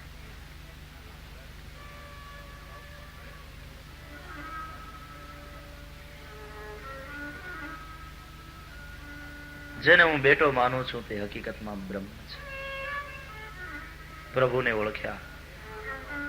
વિશ્વના દર્શન મુખમાં કરાવીને એમ કહ્યું, માં જગત તો મારી અંદર જ છે, બહારથી લઈને મોઢામાં મૂકવા જેવું નથી, તો પછી હું ખાઉં ક્યાંથી? तो मैं जब कह रहा हूं कि मैं भोगता नहीं, तो ये बात सच है. खाई उस चीज जाती है जो अपने से अलग हो. રોટલી ક્યારે ખવાય? તમે રોટલી નથી, રોટલી તમારાથી જુદી છે, એટલે બહારથી લઈને મોઢામાં મૂકો ને. પણ મારાથી જુદું તો કઈ છે નહીં માં. નેહ નાનાસ્તિ કિંચન સર્વમ ખલોઇદમ બ્રહ્મ. તો મારાથી કઈ જુદું છે જ નહીં, પછી બહારથી લઈને હું શું મોઢામાં મૂકું? इसलिए मैं भोगता नहीं. अब जब खाता ही नहीं, भोजन करता ही नहीं, क्योंकि भोज्य ही नहीं कुछ, मुझसे कुछ अलग नहीं, इसलिए भोज्य नहीं. भोज्य એટલે ખાવાનું. खाता नहीं मतलब मैं भोजन करता नहीं, और जब भोजन नहीं करता तो फिर मैं भोगता कैसे? भोजन करने वाले को भोगता कहते हैं. अहम भोजनम नैव भोज्यन्न भोक्ता चिदानंद रूप शिवोहम शिवो. અને માને જયારે ખબર પડી કે આ પરાત્પર બ્રહ્મ છે, મારે બેટો બનીને આવ્યો છે, જગત પિતા છે અને હું પુત્ર માનું છું, ત્યારે મા યશોદાએ કૃષ્ણ ચરણારવિંદમાં વંદન કર્યા. માએ વંદન કર્યા ત્યારે કનૈયાને ખોટું લાગ્યું કે લે, આ તો મજા મરી ગઈ આખી. હું માને વંદન કરું તે બરાબર, પણ હવે તો આ મા મને વંદન કરવા માંડી, અને હવે એને અટકાવી નહીં શકું, કારણ કે ઓળખી ગઈ છે કે હું પરમાત્મા છું. આ તો લીલાની આખી મજા મારી જશે. હવે મને ખોળામાં બેસાડીને માથે હેતથી હાથ ફેરવવાને બદલે મારી આરતી ઉતારશે, હાથ જોડીને મારી સ્તુતિ કરશે. આખી મજા મરી ગઈ. શું કરું? मैं तो बेटा बनकर आया हूं, मैं तो इनके प्रेम का भूखा हूं. अनाथ में आज सनाथ बनकर आया हूं. જગતમાં કોઈ અનાથ નથી, સૌનો નાથ જગન્નાથ છે. અનાથ હોય તો પરમાત્મા પોતે છે, કારણ કે નાથનો નાથ કોણ? એટલે એને જયારે સનાથ થવાનું મન થાય ત્યારે દશરથ કૌશલ્યા ત્યાં આવે, વસુદેવ દેવકીને ત્યાં આવે અને એમ કે હા મારે મા બાપ છે, જુઓ નંદ યશોદા મારા માતા પિતા છે, જુઓ દશરથ કૌશલ્યા મારા માતા પિતા છે. और ये तो सारी मजा मर गई. अब क्या करो? એટલે પ્રભુને પોતાની માયા યાદ આવી કે માયાનો ઉપયોગ કરું, અને ભગવાને માની ઉપર માયાનો ઉપયોગ કર્યો. માની ઉપર માયાનો પ્રયોગ. ઇત્થમ વિદિત તત્વાયામ ગોપિકાયામ સ ઈશ્વરઃ વૈષ્ણવીમ વ્યતનોન્માયામ પુત્ર સ્નેહમયીમ વિભુઃ. વૈષ્ણવીમ વ્યતનોન્માયામ પુત્ર સ્નેહમયીમ વિભુઃ. વિદિત તત્વા થઈ માં ગોપિકાયામ યશોદાયામ. યશોદામાં વિદિત તત્વા થયા એટલે જાણી ગયા કે આ પરમાત્મા છે. તો ભગવાને શું કર્યું? વૈષ્ણવીમ વ્યતનોન્માયામ. ભગવાને વૈષ્ણવી માયાનો પ્રયોગ કર્યો પોતાની મા ઉપર. એટલે આપણને કહેવાનું મન થાય કે એ થોડી દયા રાખ, દયા રાખ. સગી માની માથે માયાનો ઉપયોગ કરતા તને શરમ નથી આવતી? એટલે કનૈયો કે ભાઈ અહીંયા જે માયાનો પ્રયોગ કર્યો છે ને, એ બીજા બધા જીવ જે માયામાં ફસાય એ માયા નથી, આ વૈષ્ણવી માયા છે. ધ્યાન દેના. માયાને પણ સંતોએ અનિર્વચનીયા કહી છે. અનિર્વચનીયાનો અર્થ થાય વચનથી, વાણીથી જેનું વર્ણન ન થઈ શકે એવી. છતાં વૃંદાવનના ભક્તો માયાના 3 પ્રકાર કહે છે: સ્વમોહિની, વિમુખજન મોહિની અને સ્વજન મોહિની. પરમાત્માના સ્વજન એનું નામ વૈષ્ણવ. એને મોહિત કરે જે માયા એનું નામ સ્વજન મોહિની માયા, એનું નામ જ વૈષ્ણવી માયા. અને એનું જ ત્રીજું નામ યોગ માયા. આ સિનોનિમસ વર્ડ્સ છે. યોગ માયા, વૈષ્ણવી માયા અને સ્વજન મોહિની માયા. એ ત્રણે સમાનાર્થી શબ્દો છે, સિનોનિમસ વર્ડ્સ. બીજી વિમુખ જન્મોહિની માયા, એટલે ભગવાનથી જે વિમુખ છે એવા લોકોને મોહિત કરે તે વિમુખ જન્મોહિની માયા. કૃષ્ણ પ્રગટ થયા ત્યારે પેલા દ્વારપાળો સુતા હતા યોગ માયાને કારણે, એ વિમુખ જન્મોહિની માયા છે. અહીંયા મા ઉપર જે પ્રયોગ કર્યો એ સ્વજન્મોહિની માયા છે. પણ ત્રીજી માયા છે સ્વમોહિની, જે પોતાને મોહિત કરે. એમ નહીં માનતા કે કનૈયો પોતે મોહિત નથી થતો. હા, એ સ્વમોહિની માયાનું નામ છે રાધા.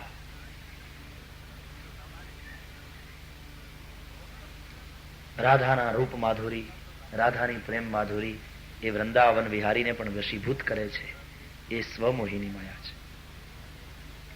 એની પણ કથાઓ છે, હું આગળ નથી જતો સમય અભાવે, કારણ કે કહેવાનું ઘણું બધું હોય ને સમય ઓછો હોય, આવું થાય. એમાં દશમસ્કંદ પૂર્વાર્ધની જ ખાલી 10 દિવસની કથા રાખો તો પૂરું ન થાય, આવી કથા છે. કૃષ્ણની બાલ લીલાઓ એક એક અર્થ સભર છે, ભાવ સભર છે, પ્રેમ સભર છે, અધ્યાત્મ સભર છે, વેદાંત સભર છે. તો અહીંયા વૈષ્ણવી માયાનો પ્રયોગ કર્યો, અને જેવો વૈષ્ણવી માયાનો પ્રયોગ કર્યો, પુત્ર સ્નેહમયમ વિભુ, એટલે પરમાત્માનો ભાવ હતો એ જતો રહ્યો અને વળી પાછો પુત્ર ભાવ થયો પ્રશ્નમાં. તો सब कुछ भूल गई कि ये परमात्मा है, ये भी भूल गई कि ये तो परात्पर ब्रह्म है, ये भी भूल गई कि इसने मिट्टी खाई थी, ये भी भूल गई कि मैं हाथ में लकड़ी लेकर इसे फटकारने जा रही थी. सद्यो नष्ट स्मृति गोपी, गोपी એટલે યશોદા. અહીંયા ગોપી ભાવ બતાવ્યો છે. હું આગળ કહી ગયો, ગોપી એ કોઈ સ્ત્રીનું ખોળિયું નથી, ગોપી એ ભાવ છે. ઇન્દ્રિયો વડે ભક્તિ રસને પીવે એનું નામ ગોપી, કૃષ્ણને પોતાના હૃદયમાં છુપાવી રાખે એનું નામ ગોપી. સદ્યો નષ્ટ સ્મૃતિ ગોપી, ગોપી એટલે યશોદા. અહીંયા એની સ્મૃતિ નષ્ટ થઈ ગઈ, બધું ભૂલી ગઈ. શું કામ? વૈષ્ણવી માયાનો પ્રયોગ કર્યો પ્રભુએ. એટલે મજાની વાત એ છે કે કુરુક્ષેત્રના મેદાનમાં પરમાત્માના વિરાટ સ્વરૂપના દર્શન કર્યા પછી અર્જુન ગીતાના અંતમાં એમ બોલે છે, નષ્ટો મોહ સ્મૃતિર્લબ્ધ્વા ત્વત્પ્રસાદાન મયા અચ્યુત. હે અચ્યુત, નષ્ટો મોહ, મારો મોહ નષ્ટ થયો, અને સ્મૃતિર્લબ્ધ્વા, સ્મૃતિર્લબ્ધા, મને સ્મૃતિ મળી. તો આશ્ચર્યની વાત છે કે જે પરમાત્માના વિરાટ સ્વરૂપના દર્શન કર્યા પછી અર્જુનને સ્મૃતિ મળે છે, એ જ પરમાત્માના વિરાટ સ્વરૂપના દર્શન કર્યા પછી યશોદાની સ્મૃતિ नष्ट થાય. ये कैसा अद्भुत और विचित्र रूप है कि दर्शन करने के पश्चात एक को तो स्मृति मिलती है और दूसरे की स्मृति नष्ट हो जाती है. अरे भैया, नष्ट हो गई है माँ की स्मृति, इसका कारण है वैष्णवीम व्यतनोन्मायाम. આ પ્રભુની લીલા છે. પરમાત્માએ વૈષ્ણવી માયાનો પ્રયોગ કર્યો છે એટલે માની સ્મૃતિ નષ્ટ થઈ છે, અને પુત્ર સ્નેહ થયો છે એટલે બધું જ ભૂલી ગઈ. અને સારો પ્યારો હમ આત્મજમ, अपने आत्मजम यानी बेटे को अपने गोद में बैठा लिया माँ ने, और प्रवृद्ध स्नेह कलिल हृदया से यथा बुरा, હૃદયમાં સ્નેહનો કલિલ કાદવ જામ્યો છે, કાદવના કમળ ખીલે. માનું હૃદય સ્નેહ કલિલથી ખરડાયેલું છે, અને એવી માના છાતીમાંથી દૂધ વહી રહ્યું છે, આંખની અંદરથી પ્રેમના અશ્રુ વહી રહ્યા છે, એના મુખમાંથી બાળકને માટેનું પ્રેમ સંબોધન વહી રહ્યું છે, અને માના હાથમાંથી વાત્સલ્ય વહી રહ્યું છે. એ વાત્સલ્યપૂર્ણ હાથ વૃંદાવન વિહારીના મસ્તકે ફરી રહ્યો છે. ત્યારે કનૈયાને હાશ થઈ કે હવે બરાબર, અબ મજા આયેગી, હવે બરાબર. માં તું મને પરમાત્મા માનીને વંદન કરવા માંડે તો આખી મજા મારી જાય. હું તો તારો બેટો બનીને આવ્યો છું, તારો પુત્ર બનીને આવ્યો છું. આ કથા સાંભળીને પરીક્ષિત પૂછે છે સુખદેવને કે મહારાજ, નંદ યશોદાએ એવા તે શું પુણ્ય કર્યા હશે તે એને આટલું બધું સૌભાગ્ય મળ્યું? એટલે તો કવિ કહે ને કે હે ભગવાન, તે મને, એક ભક્તે ભગવાનને કહ્યું કે તે મને કળિયુગમાં માનવ બનાવ્યો, એના કરતા કૃષ્ણ જયારે પ્રગટ થયા ત્યારે યશોદાના ઘરનું પગથિયાનો પાણો બનાવ્યો હોત તો હું વધારે ધન્ય બન્યો. કારણ કે પગથિયાનો પથ્થર બન્યો હોત તો ચડતા ઉતરતા કનૈયાનું પગ તો મારા માથે પડ્યા કરે છે. શું ભાગ્ય છે, શું પુણ્ય છે નંદ યશોદા. અને આશ્ચર્ય તો એ વાતનું છે કે જે સૌભાગ્ય મળવું જોઈએ વસુદેવ અને દેવકીને, એને ન મળ્યું, નંદ યશોદાને મળ્યું. જન્મદાતા તો વસુદેવ દેવકી છે. એટલે શુકાચાર્યએ કહ્યું કે ભાઈ, નંદ અને યશોદા એ પૂર્વજન્મમાં દ્રોણ નામના વસુ અને એની ધરા નામની સ્ત્રી હતા. અષ્ટવસુ છે. હવે આ બધું તમે અંદર અંદર જો જાઓ ને જાણો, અષ્ટવસુ છે. દ્રોણ નામના એ વસુ અને એની ધરા નામની સ્ત્રી હતા. બ્રહ્માની આજ્ઞાથી એમણે ગાયોની બહુ સેવા કરી, એટલે પરમાત્માએ એને વરદાન આપ્યું કે હું તમારે ત્યાં ગોપાલ બનીને આવીશ. પ્રગટીશ બીજાથી.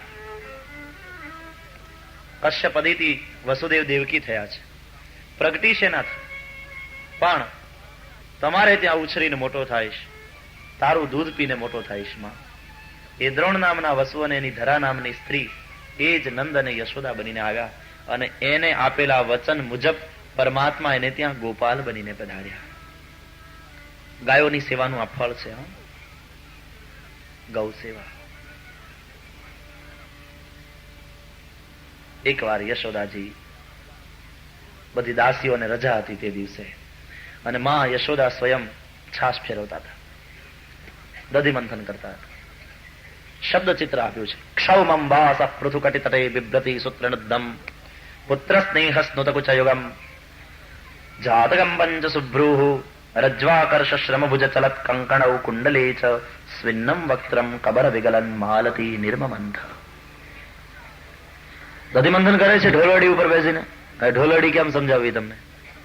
કાઠિયાવાડમાં જવું પડે ભાઈ. નાની એવી 4 પાયાની ઢોલવડી હોય, એના ઉપર બેસી અને છાશ ફેરવે બેન. ખાટલો તો જોયો છે ને, એનું નાનું રૂપ. માચીકો, એના ઉપર બેસી અને યશોદાજી છાશ ફેરવતા હતા. ચોટલો હલે છે, ચોટલામાં ગૂંથેલા પુષ્પ નીચે ખરે છે, કાનના કુંડળ હલે છે, હાથના કંકણનો અવાજ આવે છે, છાશમાં ગોળીની અંદર પેલો રવાયો ઘૂમે છે, એનો મધુર રવ આવે છે. स्तनों से स्नेहाधिक्य के कारण अपने आप दूध बह रहा है. ये स्नेहाधिक्य है, प्रेम का आधिक्य. बेटे के पर जो वात्सल्य है उसका आधिक्य है. और मुंह से कन्हैयाना बाल चरित्रों गान. दधि निर्मंथने काले स्मरंती तान्य गायत. दधि मंथन करता कन्हैयाना गीतो गाती जाए. आंख मारी उगड़े त्या नंदलाला देखो. फिर वो छाछ मंथन करो अंदर.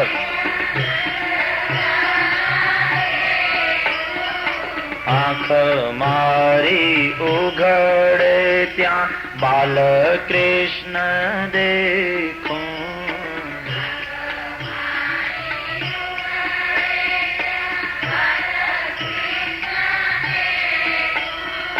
धन्य मारू जीवन कृपाए नीलेखो.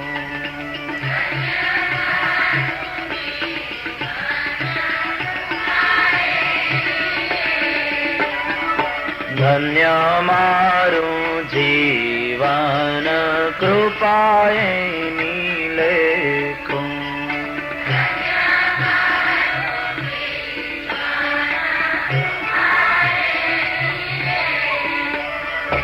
राम कृष्ण रसना उचारे.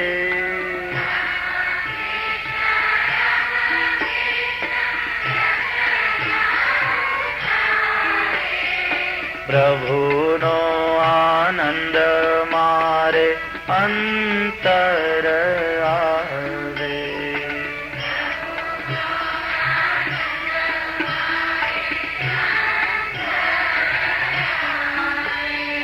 भागवत ने गीता मारी अंतरनी आँखो.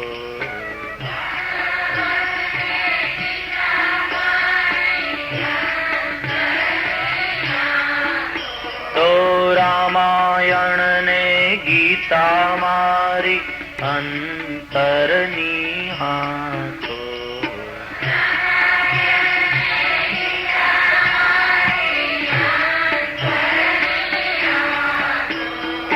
प्रभु ये આપી છે મને ઉડવાની પાંખો.